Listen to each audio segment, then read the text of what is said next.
We have a couple of other people who want to add a few pointers, and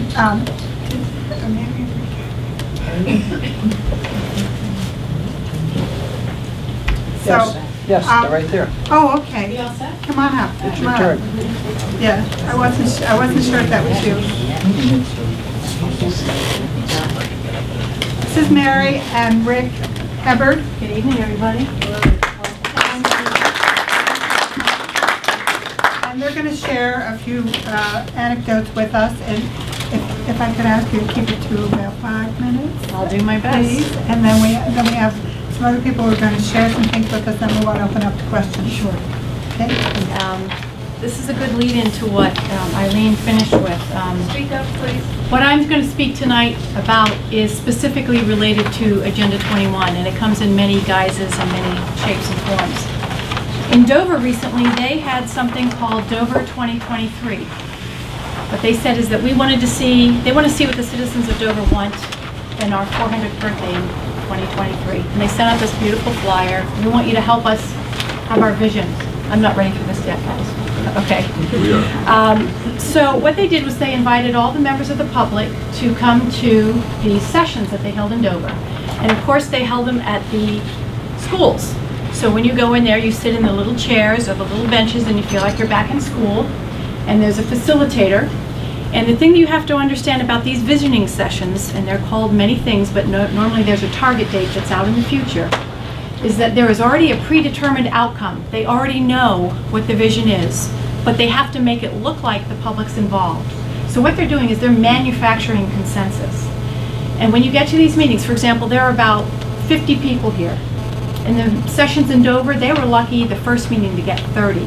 So let's say we've all come for a visioning session, and I'm the facilitator, and what has to happen is that the Delphi technique has to be implemented. And if you've never heard of this, this is a very good technique, a very powerful technique that you need to look into.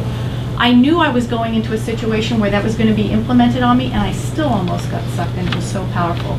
It was created in the 1950s by the Rand Corporation in the Cold War. It was a way of manipulating our enemies. It's a group control method. And so I'm the facilitator at this session, and there are probably 20, 30 other facilitators that show up. And there are also in that group people who come from all the key commissions and committees. Your energy commissions, your conservation, your open lands, your trail, the coast bus. All of these groups are represented. And what happens is you've got maybe 4 or 5 real citizens who are in these groups. And they have to break you down into small groups so that you can't see how many people are really there. And they have you in these small groups because they can control you then. You have a facilitator in each group who's in on it. You have a recorder who records on these beautiful whiteboards. They're in on it.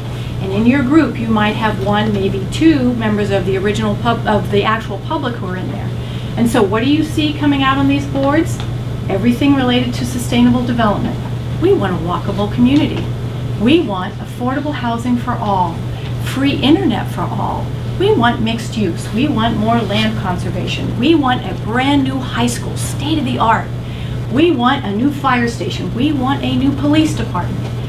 Money is no issue. You put all these things on the board, and what you see, meeting after meeting after meeting, is that these same people from these boards and commissions and these facilitators, everybody who's in on it, they come back again and again because they can't get the public to come out. So you've got all these meetings, and on board after board after board, meeting after meeting after meeting, it's all the sustainable values. It's jargon. And so they come back and they have this draft and they say, here's what the community wants. It's not what the community wants, but what happens is, if they get the visioning chapter, this usually happens with your master plans, if they get that in your master plan, it is the basis of every other chapter in your master plan, and they will then come back to you and say, okay, this is what you said you wanted. You want a walkable community? We're going to take out Main Street in Dover. We're going to take out Central Avenue to cars. It's going to be walkable now. You said you wanted it. So now fork over the money. There's big money. There's big influence involved. It's happening all over the country. It's all part of Agenda 21, all about sustainable development. The other thing that's happening, not only in Dover, but it's a big one. It's a scenic byway. and it's pushed by your regional planning commission. And they come into your town and they say, we've got money, and here's what we'd like to do for you. We'd like to create a scenic byway through your town. And in our case, it starts from the Newfields Newmarket line on 108. It runs through Newmarket, through Durham, through Madbury, through Dover, comes through Dover, out Route 4, into Rollinsford, heading toward the main state line. At the blinking light at Roberts Road, kicks a left, goes down through the mills, goes to Rollinsford, and goes out to the main state line. And the guise is, well, you know, we've got federal money because I know you want to preserve your scenic qualities, your historical qualities, your recreational qualities. Speak up. And the only restriction is that you can't put any highway signs on this road. That's what they tell you. You can't put any highway signs. Sounds great. You know, no regulation. But if you start to look further, you realize that the money's coming from New Hampshire DOT. And if you go to their site about the corridor and you look at the funding source, it's something called TEA 21, Transportation Equity Act for the 21st century. That's money out there related to Agenda 21, and there are all sorts of strings attached. Because one of the things they do, once you sign on, the towns have to sign on. 4 towns have already signed on to this. Dover's the last one. They tried to get it through to the council without any notice, any knowledge. There were 4 of us that night, 4 or 5. Jack was there, my husband Rick and I. We got it tabled. Once you sign on to this, they want to create a corridor map. And what a corridor map does, it inventories everything along the corridor. Plants, animals, watersheds, trees, buildings, utilities, eyesores, anything that's in that area. But what they don't tell you, if you see right here, the red line from this side to this side is Route 108.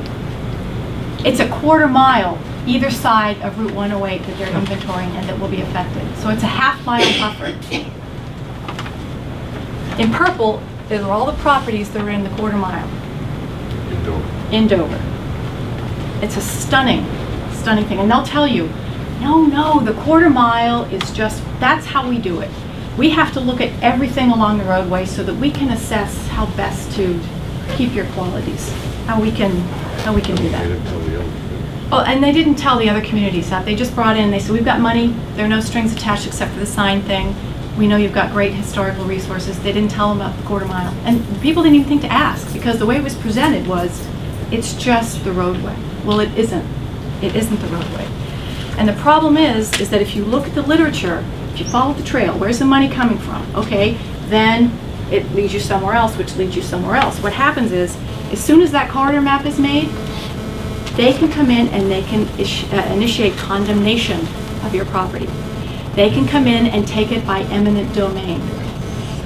Cities who sign on to this have to enact legislation to enforce the scenic qualities. And I told you earlier about the eyesores. If you're an eyesore in a buffer, you will be mitigated. You will be corrected. And if it's bad enough, you will be removed because it doesn't fit in with the scenic beauty. That's the thing. They say tourism dollars. It's got to be all about the experience. It's what they can see as they're driving through your town on either side.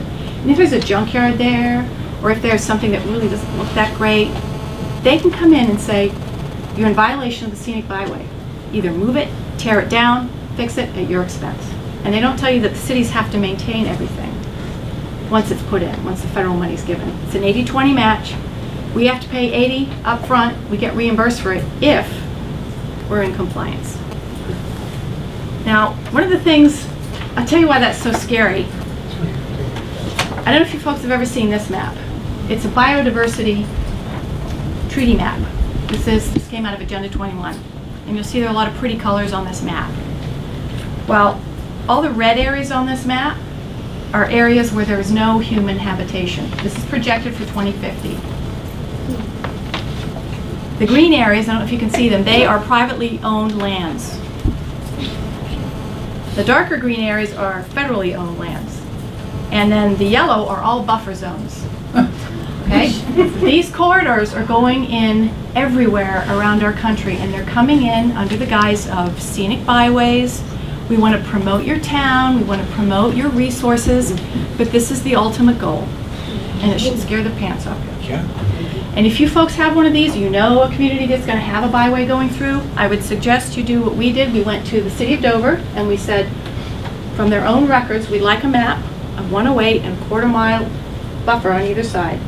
And the amazing thing was when we had this map printed, they have overlays for everything. They've already inventoried everything too. They've got overlays for, do you want to know where the easements are? Do you want to know where wildlife is? Do you know where the watersheds are? You can get anything you want on a map.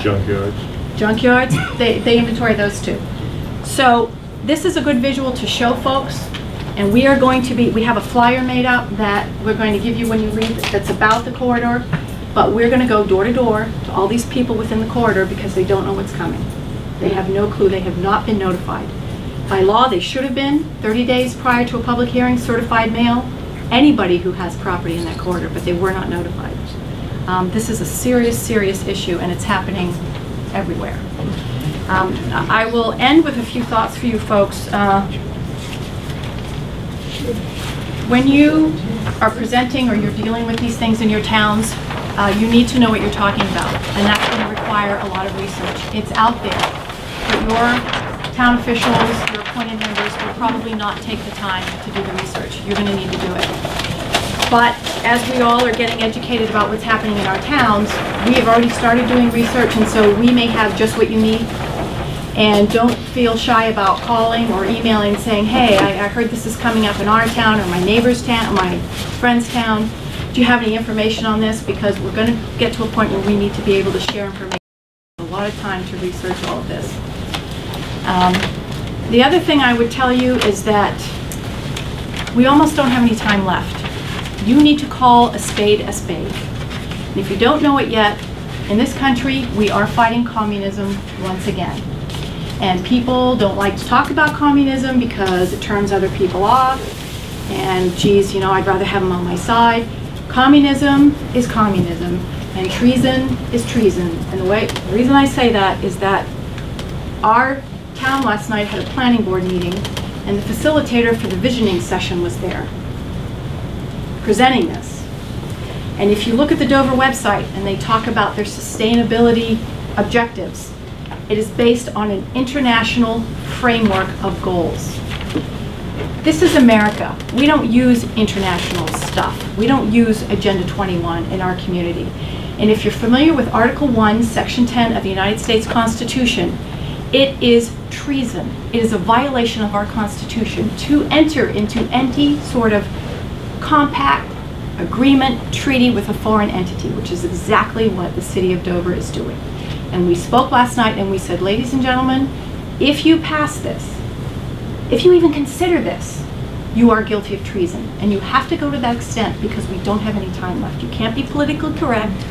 You can't try to navigate that way because we just are out of time. So thank you very much. One other thing, the flyers we have for you. When we first learned about Agenda 21, we became aware of Rosa Corey. And if you, I would highly recommend you take the time to look at her YouTube videos. She's very educational. We got to emailing her. My husband Rick invited her to come out to New Hampshire because we were dealing with all these things.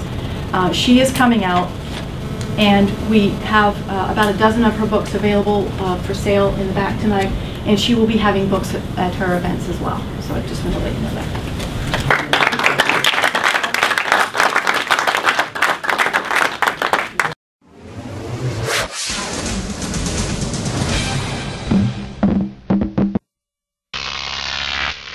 Croc TV.